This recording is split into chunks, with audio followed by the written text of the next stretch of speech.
Today we celebrate the first glorious anniversary of the information purification directives. We have created, for the first time in all history, a garden of pure ideology, where each worker may bloom, secure from the pests of vain contradictory thoughts.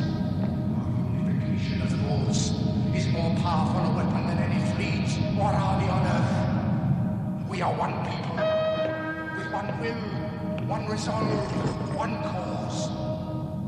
Our enemies shall talk themselves to death, and we will bury them with their own confusion.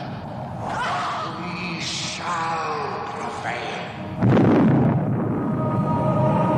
On January 24th, Apple Computer will introduce Macintosh.